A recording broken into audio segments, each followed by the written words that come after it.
The smell of coolant and old metal was the first thing anyone noticed about the lower cargo deck of Harrow 9.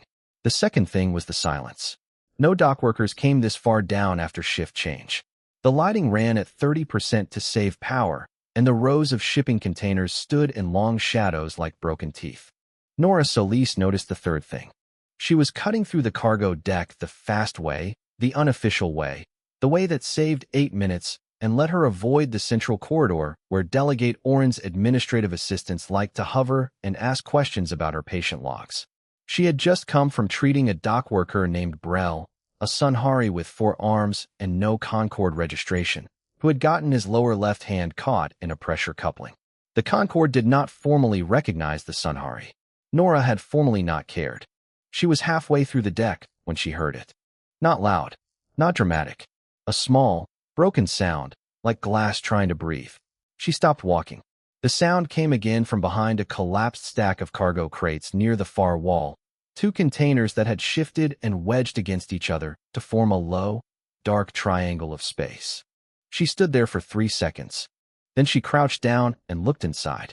The creature was small, maybe the size of a large dog, though shaped like nothing she had seen in 6 years of xenobiological field medicine. Scales covered it entirely, each one a pale silver blue that caught even the weak light and threw it back in faint shimmers. Its wings were folded tight against its body, trembling.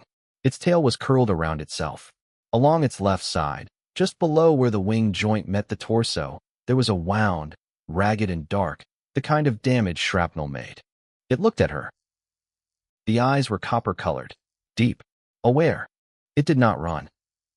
Nora's training listed the steps clearly. Unknown biological entity. Do not approach. Contact Concord Security at Extension 7 Alpha. Wait for containment team. File report within the hour. She thought about the last 3 containment reports she had read. The words processed, secured, and neutralized appeared in all of them. She unzipped her heavy field coat. Okay, she said quietly. This is going to hurt a little. I'm sorry in advance. She reached in slowly, hands open, and the creature flinched but held still. Its breathing was fast and shallow. When her hands touched its side, she felt the heat radiating off it. Fever. Bad. She worked quickly and carefully, and when she lifted it and tucked it against her chest inside the coat, it made a sound she had no word for. Not fear.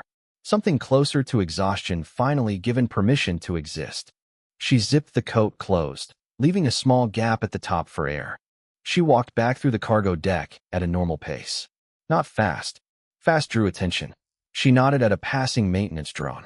She stopped at a water station and filled her bottle. She took the service lift to level 7 and walked the long way around to her quarters, past the medical bay she was officially assigned to and past the common room where 2 engineers were arguing about the calibration schedule. She closed the door of her quarters and locked it. She set the creature down gently on her bunk and opened her coat. It lay there in the dim light of her room, shivering, watching her with those copper eyes. Up close she could see the wound more clearly. Deep, but not fatal if treated soon. The scales around it were blackened at the edges. She got her field kit. I'm Nora, she said, not because she thought it would understand, but because silence felt wrong. You're safe. I'm going to fix the side first. The creature blinked slowly. She cleaned the wound, applied a broad-spectrum biological sealant that she hoped would work across whatever biology this was, and wrapped it. The creature did not make a sound through any of it, though its claws gripped the edge of her blanket hard enough to leave marks. When she was done, it exhaled. Its eyes dropped halfway closed. Sleep, she said. It's fine. It put its head down. Nora sat back in her chair and looked at it. Silver blue scales. Copper eyes. Wings. A body built like something out of old Earth stories. Old human stories. The kind that showed up in every culture across every continent before humanity had ever left the planet. She had no idea what it was. She had no idea where it had come from. She had no idea why someone had hurt it. She had no idea that 3 decks up, in an office lined with Drevithi political tapestries, a monitoring system had flagged a brief, anomalous biosignature on the cargo deck. She had no idea that the man reviewing that flag had gone very still. She had no idea that he had immediately contacted a private security unit and told them, in a flat and certain voice, to find it before it found anyone else. She only knew that it was breathing steadily now, and that the fever had already dropped a fraction, and that it had trusted her when it had no particular reason to. That was enough, for now, to start with. There is a particular kind of silence that belongs only to engineers. It is the silence of someone who has heard something impossible and is now running the math on it before allowing themselves to feel anything about it at all. Deo Abutis sat in that silence for 11 full seconds after Nora showed him what was sleeping on her bunk. He was a big man, broad-shouldered, with the careful hands of someone who had spent 15 years working on systems that would kill you if you were careless. He had seen a lot of things in the outer stations. He had pulled a crewmate out of a vacuum breach once. He had fixed a reactor coupling with a piece of wire and a very firm belief in himself. He was not easily rattled. He looked at the silver-blue creature curled on Nora's bunk and said, very quietly, "What is that?" "I don't know," Nora said. "That's why I need the scanner." "You want me to run a biological scan on something you found in the cargo hold?" "Something I found injured in the cargo hold, yes." "Off the station network?" "Obviously off the station network." Another silence. Then Deo picked up the portable scanner she was holding out to him, because that was the kind of person he was, and he got to work. He routed the scan through his personal engineering terminal, masking it inside a routine structural integrity check he ran every week anyway. It was a clean mask. He was good at clean masks. The results came back in 4 minutes, and he stared at them for a while before handing the terminal back to Nora. No match. Not in the Concorde's biological registry, which held over 4 million cataloged species. Not in the Historical Archive Index. Not in any xenobiological database either of them had access to, which together covered most of what the Concorde had charted in 400 years of expansion. "It doesn't exist," Deo said. "It's breathing on my bunk," Nora said. "I know that." He rubbed the back of his neck. "I'm saying it doesn't exist according to anyone who is supposed to know what exists." The creature stirred. Its copper eyes opened and found Nora immediately, the way eyes do when they have already decided who in the room is safe.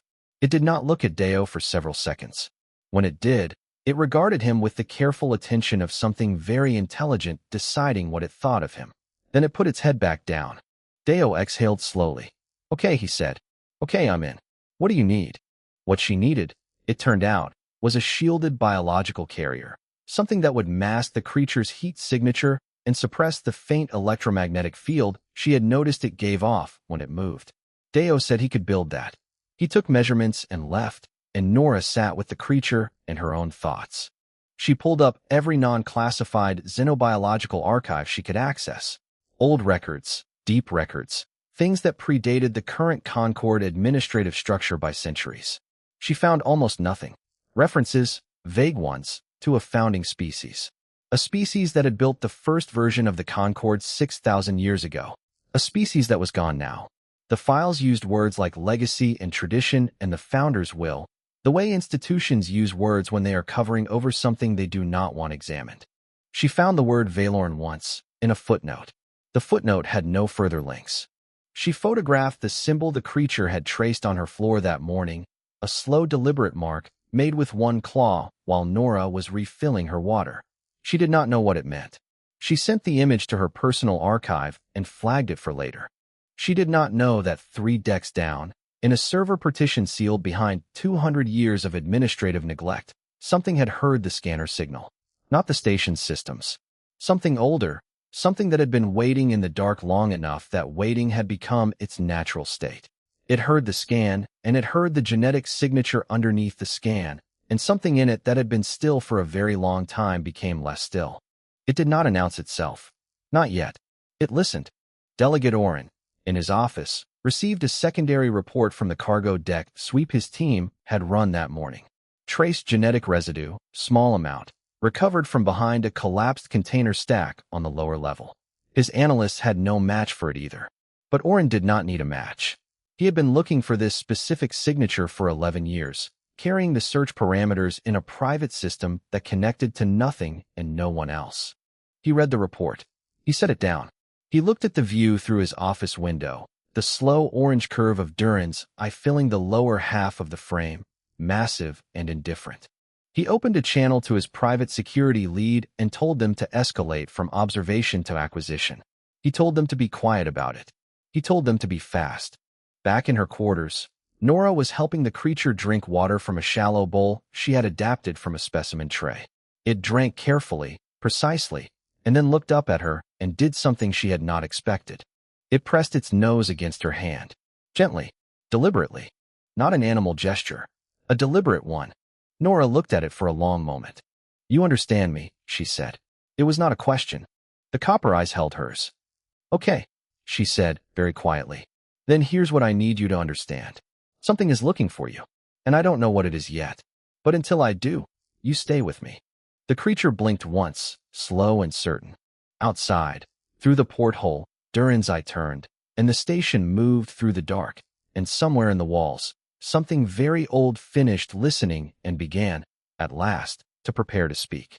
The message arrived on Nora's personal terminal at 0200 station time, when the corridors were empty and the only sound was the low hum of the ventilation cycling through its night routine. It did not come through the station network. It came through a channel that, technically, did not exist. A frequency so old that the current station systems did not even have a designation for it. The terminal flagged it as unknown origin and offered to delete it. Nora hit accept instead. Text only. No voice. No image. It read, "I know what she is. I have been waiting for someone to find her. I am glad it was one of you." Nora sat up. The creature, Sable, she had started calling her Sable in her own head 2 days ago without meaning to, was curled at the foot of the bunk, watching the terminal with the same focused attention she gave everything. Nora typed back, "Who are you?" The reply came in seconds. "My name is Voice. That is what I was called, in the end, by the ones who built me. I am what remains of a Valorn archival intelligence. I have been dormant in the lower infrastructure of this station for 219 years. I woke when your scanner signal carried her genetic signature. I have been preparing to speak to you since then." Nora read it twice. Then she wrote, "What is a Valorn?" A long pause, longer than a computer should need. Then, "They were the ones who built the Concorde. 6,000 years ago. They built it because they believed that every species with enough mind to ask questions about the stars deserved a place at the table. They wrote the rules. They wrote them carefully. They were very specific about rights and dignity and the distribution of power because they had seen what happened when those things were left vague." Another pause. "They were destroyed for it. Not all at once. Slowly. Their eggs were taken or killed. Their records were altered. Their founding documents were replaced with versions that said something different. Something more convenient for the species that wanted to stay in power. The last Valorn diplomats, the ones who served on the station that stood here before Harrow 9, sealed me inside the infrastructure before they were taken. They told me to wait. They told me that eventually, someone would find an egg that had been hidden away, that the last clutch was not entirely lost." Nora looked at Sable. Sable was already looking at her. Nora typed, "Are you telling me that she carries proof of all this?" "Yes." Encoded in her Valorn biology. In the base structure of her genetic memory. The original charter. The real one. Not the version the Concorde uses today. The real document, with the real language and the real rights it guaranteed to species that were stripped of those rights 1,800 years ago. She is not just the last of her kind. She is the evidence. She is the only copy left of the truth that was taken. Nora sat back in her chair. She thought about Delegate Orin, his private security sweep, the containment reports she had read, the word neutralized. She typed, "What happens if Orin gets her?" Voice replied without delay this time. "He destroys her. He cannot afford for this to become public. The entire structure of the current Concorde rests on the assumption that the founding charter says what the Drevithi faction claims it says. If the original is verified, dozens of currently controlled species gain full member rights. Humanity's status changes. The balance of power in every major council shifts. Orin's faction loses everything they have held for over a millennium. He has known about the last clutch for years. He has been hunting the eggs. He thought he had found them all. He was wrong." Nora sat with that for a moment. Then she pulled on her jacket, crossed the room, and knocked twice on the wall panel. Deo opened the connecting door from the engineering storage space he had quietly claimed as a secondary workspace 3 days ago. He was holding a half-built component and a cup of something hot. She told him everything. He set down the cup when she got to the part about the original charter. He set down the component when she got to the part about Orin hunting the eggs. He was quiet for a moment after she finished. Then he said, "So she's a child who is also the most dangerous piece of evidence in galactic history." "Yes." "And Orin is coming." "Yes." "Right," Deo said. He picked the component back up. "The carrier I built masks heat and electromagnetic output. Does it mask genetic residue?" "Not currently." "Give me 2 hours." While he worked, Nora went back to the terminal. She told Voice about the station-wide sweep Orin was likely planning. Voice confirmed it was already in preparation. An administrative order for a biological containment sweep, filed under a false pathogen report, was sitting in the station's regulatory queue and would activate at 0600. They had 4 hours. Voice said it had one option that could help, but would require time they might not have. There was old Valorn communication infrastructure buried in the station's archive bay, a sealed section on level 2 that no current personnel had clearance for or interest in. If Voice could route through that infrastructure, it could send a signal. Not to Orange systems. To the human diplomatic frigate 2 sectors out. And to the 3 non-Drevithi ambassadors currently aboard Harrow 9. "What kind of signal?" Nora asked. "The kind that cannot be ignored," Voice replied. "The kind that invokes emergency protocol. But it will alert Orin the moment I send it." Nora looked at Sable, who had padded over silently and was now sitting beside her chair, copper eyes watching her face with a steadiness that was not animal and not child and not anything Nora had a word for yet. She scratched gently behind one of Sable's small curved horns. Sable leaned into it, just slightly. "Okay," Nora said. To Voice. To Sable. To the empty room and the 4 hours left in it. "Tell me how to get to level 2. The maintenance corridors of Harrow 9 were not built for comfort. They were built for pipes, conduit bundles, and the kind of access panels that only got opened when something was already wrong. The lighting was fixed at 40%, and the ceiling was low enough that Deo had to tilt his head slightly in certain sections. He did not complain. He led the way with a handheld sensor he had quietly repurposed from inventory 3 days ago, watching for the heat signatures of Orin's security team, while Nora followed close behind with Sable hidden inside the carrier strapped under her coat. The carrier worked. Deo had made sure of that. But it could not do anything about the fact that Sable was afraid, and that fear was making her press hard against Nora's ribs in a way that was almost certainly leaving bruises. "Left," Voice said through the single earpiece Deo had wired into Nora's collar. Its voice was old but clear, like a recording made on good equipment in a very quiet room a long time ago. Then down the secondary access ladder. "The team is currently on level 4, moving toward level 5. You have approximately 9 minutes before they reach this corridor from the other end." They moved. The 9 minutes held. They reached the secondary ladder, dropped to level 3, crossed through a section of the station so old the wall markings were in a script neither of them recognized, and came out into a short corridor that ended in a sealed door with no active panel beside it. Just a smooth plate of dark material that did not respond to Deo's scanner or Nora's station key. Deo looked at it. Then he looked at Voice's directions on his terminal. "It says to press the lower left corner." Nora pressed it. The door opened inward. Beyond it was the archive bay. It was large and very dark. The air was cooler than the corridor. Along the walls, equipment stood in rows under a thin layer of dust, tall consoles with no active displays, communication arrays built to a design that matched nothing in the current station's layout. In the center of the room, a single column of faint blue light ran floor to ceiling. Not a light source. Something else. Something that pulsed very slowly, like breathing. "That is me," Voice said through the earpiece. "Or the part of me that has substance. Please do not touch it. Come to the primary console on the left wall." They crossed the room. Deo ran his hand along one of the old consoles and looked at the engineering with visible hunger. "This is 6,000 years old," he said, very quietly, to no one in particular. "Closer to 5,800, Voice said. "But yes." Nora reached the primary console. Its surface lit under her hands without her doing anything, recognizing warmth, or pressure, or maybe something else entirely. Voice began walking her through the connection sequence. It was not complicated. It had been designed, Voice explained, to be operated by any species, any hand configuration, any level of technical knowledge. The Valorn had built it to be used by everyone. That, Nora thought, told you everything about who they had been. Deo started copying Voice's data to the encrypted secondary drive he had prepped in advance. He worked fast. He had always worked fast when it mattered. Then the door opened behind them. The security officer was Drevithi.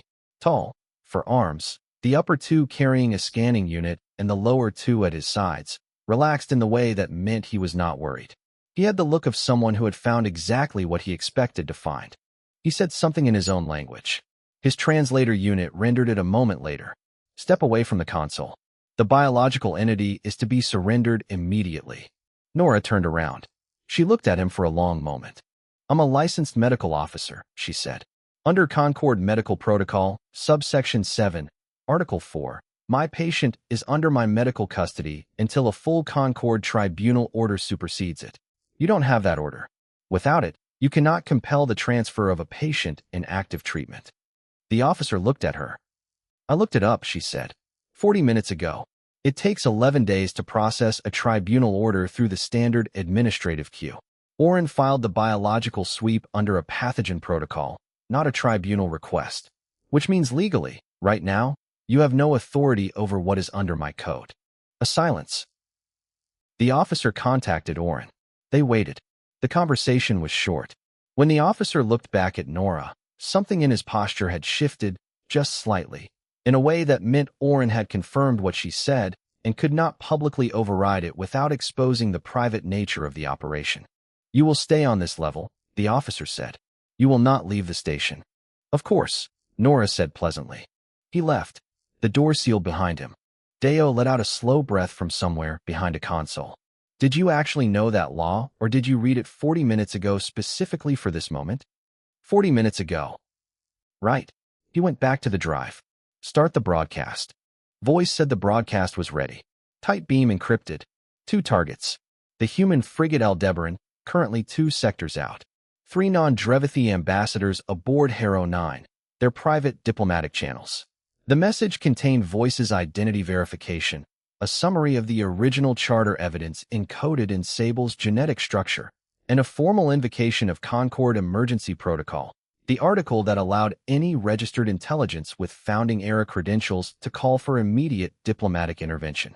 Oren's systems would detect the signal origin the moment it sent. At standard transit speed, approximately 19 hours, Voice said. Nora thought about that. Then, from under her coat, Sable shifted. She pushed her head up through the carrier opening slowly and looked around the archive bay with wide copper eyes. She saw the column of blue light in the center of the room. She was very still for a moment. Then she said, in a voice like glass learning how to be warm, 2 words. Rough and partial, like a door opening for the first time in a very long while. Send it, she said. Nora looked at her. Sable looked back. Nora told Voice to send the broadcast. The blue column pulsed once, sharply, and somewhere in the station's monitoring systems, an alarm began to sound. Nobody expected the Aldebaran to arrive in 8 hours. The math did not support it. 2 sectors was a 19-hour transit at standard speed. Admiral Ren Castillo, upon receiving the broadcast, had apparently looked at the transit calculation, set it aside, and asked her engineering team what the ship could do if they treated the reactor buffer as a suggestion rather than a rule. They had told her. She had said do it. The Aldebaran arrived at Duran's Eye with a hull running 20 degrees above recommended temperature and a crew that had not slept, and it dropped into communications range while Nora and Deo were still in the archive bay, watching the door. Oren arrived 11 minutes later. He came with 8 security officers and no pretense. The door to the archive bay opened and he walked in, and the first thing he did was stop and look at the room around him, at the old consoles and the dust and the blue column of light, and something moved behind his eyes that was not quite anger and not quite fear and was somewhere between the two. He was composed when he looked at Nora. He always was. You are in a restricted area, he said, using unauthorized infrastructure. In the company of an unregistered biological entity that falls under Drevithi Custodial Authority by order of Concord Administrative Code, Section 14. Section 14 covers unclaimed biological artifacts recovered from Drevithi registered territory, Nora said. This station is jointly registered, and she is not an artifact. Oren's eyes moved to Sable, who was sitting on the console beside Nora with her wings folded and her copper eyes fixed on Oren with an attention that was calm and total and very old. Oren looked at her the way someone looks at a problem they had hoped was smaller. "The creature will be surrendered," he said, "or I will have you removed from this station in restraints and the creature secured by force. Your tribunal argument is no longer relevant. I have filed an emergency biological hazard classification in the last hour that supersedes medical custody." Nora opened her mouth, and Admiral Castillo's voice came over the station-wide communication channel.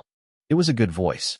It was the voice of someone who had spent 30 years being the calmest person in rooms where things were going wrong, and it had that quality of quiet authority that does not need to be loud because it was never uncertain. "This is Admiral Ren Castillo of the human diplomatic escort frigate Aldebaran, currently docked at Harrow 9 Bay 7. I am invoking Concord Emergency Protocol, Article 9, Section 2, citing active extrajudicial action against registered human station personnel. All security actions against Medic Nora Solis and her custody are hereby suspended pending full diplomatic review. Any party who continues such actions is in formal violation of the Concord Emergency Charter. This is on record." The 8 security officers looked at Oren. Oren said nothing for a moment. Then 3 figures appeared in the archive bay doorway behind his security team. 2 were Mirani, a species of quiet, gray-furred diplomats who moved like they were always thinking about something else. The 3rd was Brel, the Sunhari dock worker Nora had treated, who had no business being in a diplomatic corridor but was there anyway, and seemed entirely unbothered by this fact. The 2 Mirani ambassadors, who had been aboard Harrow 9 for a trade negotiation that now seemed very small, had received voices broadcast 5 hours ago. They had read it 3 times. Then they had contacted the 3rd non-Drevithi ambassador, a quiet Hessari named Andres, and all 3 had come. Andres spoke. Her translator rendered it in flat, careful language. "We have reviewed the broadcast from the archival intelligence designated voice. We are invoking our right as Concord member state representatives to be present for any action that may constitute a founding law dispute. This proceeding is now on official diplomatic record." Oren stood very still, and then voice spoke aloud for the first time, not through an earpiece, not through a terminal, through the archive bay's own speakers, in a voice that resonated in a way that modern station speakers should not have been able to produce. Old language, old cadence, but clear. "I am a Valorn archival intelligence. Designation voice. Activation date, 3,412 years before current Concord reckoning. I invoke the Founder's standing authority under the original Concord Charter, Article 1, to present evidence of structural fraud in the foundational governance of this body. I request formal recognition from all present member state representatives." Silence. The Mirani ambassadors looked at each other. Andres did not move. Oren said, very quietly, "This is not legitimate." "Then disputed in tribunal," Nora said. "Publicly. On record. With the evidence voice is carrying and the genetic verification that Sable's biology provides. Dispute all of it. In front of every member state." Oren looked at her. He looked at Sable. Sable was glowing. Not brightly. A soft, slow luminescence that moved under her scales like light through shallow water. She could not help it. She was feeling something too large for a small body, and the light came with it. Her wings spread slightly at her sides, not in threat, but in the way that something does when it has been closed for a long time and the space is finally there to open. She was still so small. She was still so young. And every sentient being in that room went quiet, because whatever argument had existed a moment ago had just become something else entirely. Proof, standing on a console, glowing, with copper eyes that had seen nothing yet and carried everything. Oren withdrew. He did not speak. He turned and left, and his security team followed, and the door sealed behind them. Deo, from behind a console, sat down on the floor. He did not say anything. He just sat down, which seemed like the right response. Nora picked Sable up. Sable pressed her nose to Nora's jaw and stayed there. "Okay," Nora said to the room, to voice, to the ambassadors, to Deo on the floor. "What happens now?" Andres said, "Now it goes to the full Concord. and nothing will ever be exactly the same. Through the archive bay's single small viewport, the Aldebaran was visible at dock, still warm from a transit that should have taken twice as long, lit against the dark like something that had decided to arrive and simply done so. The full Concord session was held 31 days after the events on Harrow 9.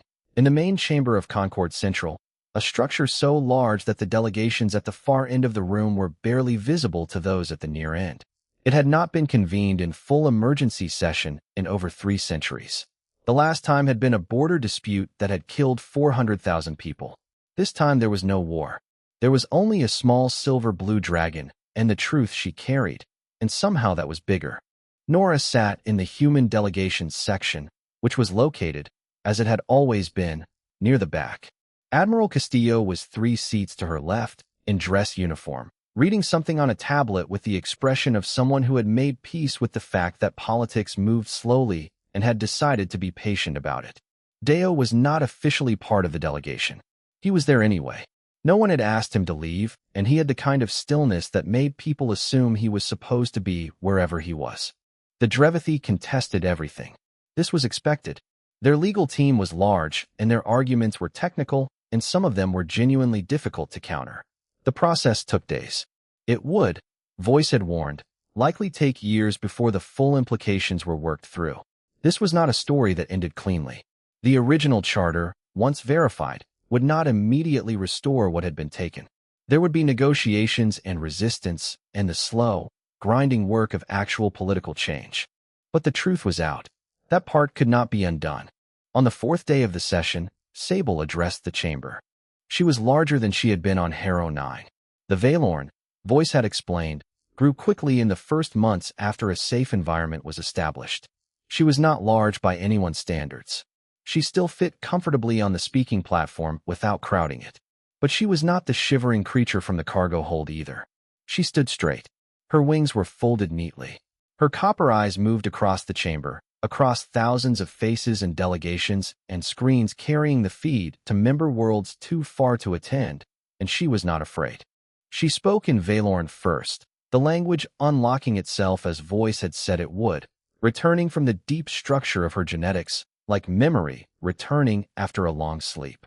Voice translated in real time, the old voice carrying the young one's words into the chamber. She did not ask for punishment. She did not describe what had been done to her species with anger, though she had the right to anger that nothing in the room could have matched.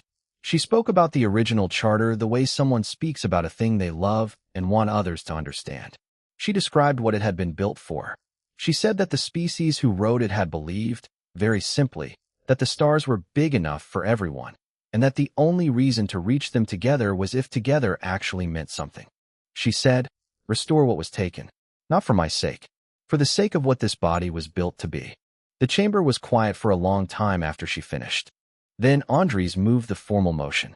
The Mirani ambassadors seconded it. 14 other delegations added their names before the session moderator had finished recording the first 3. The Drevithi faction objected loudly. They were noted and recorded, and the session continued. Nora watched all of it from the back of the room. She thought about the cargo hold. The sound like broken glass trying to breathe. The choice between protocol and the thing that had looked at her with copper eyes and not run. She did not think she had done anything particularly remarkable. She had treated an injured patient. She had protected that patient from people who wanted to harm her. She had used the tools available, the law, the infrastructure, the people beside her, and when those ran out she had waited for the admiral who had apparently decided that 19 hours was negotiable. It did not feel like the shape of a story that changed galactic history. It felt like a series of decisions that had each been obvious at the time. She thought this was probably how most things happened. 30 days after the session, she was back on Harrow 9. The station had taken on a different quality. Journalists from 12 species. Diplomatic traffic that had tripled. The lower cargo deck where she had found Sable was now technically a protected historical site, which Deo found genuinely funny and refused to stop mentioning. Sable was with her, under a joint protective custody arrangement that the Concord lawyers were still arguing about, and that functionally meant Sable lived in Nora's quarters and went where Nora went and the lawyers could keep arguing. The room was small. Sable's wings, when she stretched them fully now, touched both walls. Nora was at her desk. Sable was on the bunk. The light through the porthole was the orange gold of Duran's eye on the slow side of its rotation, the warm light, the light that made the station look less like machinery and more like somewhere people actually lived. Sable said, "Nora." Nora looked up. "You kept me warm," Sable said. Her words were clear now, fully formed, shaped by a mind that had been learning at a rate that still slightly alarmed the xenolinguists who kept asking for access. "That's what coats are for," Nora said. Sable was quiet for a moment. "You did not leave." Nora thought about saying something about how it had not been a difficult choice. She thought about saying something about how anyone would have done the same. She thought about all the ways to make it smaller than it was. She did not say any of them. "No," she said. "I didn't." Deo's voice came through the wall panel, muffled but recognizable. "I can hear you two being meaningful in there. Some of us are trying to recalibrate a reactor coupling." "No one asked you to listen," Nora called back. "The walls are thin," he said. "Save the galaxy more quietly." Sable made a sound that Nora had come to recognize as laughter. She stretched her wings once, both walls, corner to corner, and then folded them back and curled into the particular shape she used when she was content. Outside, Duran's eye turned. The station hummed. Somewhere in the walls, voice was quiet and watchful, the way it had been for 2 centuries, except now the waiting was done. And in the back rows of galactic history, in the section where the junior species sat, a human medic who had found something broken in the dark and refused to walk away read through the day's tribunal reports, made notes in the margins, and did not think of herself as remarkable at all. That, in the end, was the most human thing about her.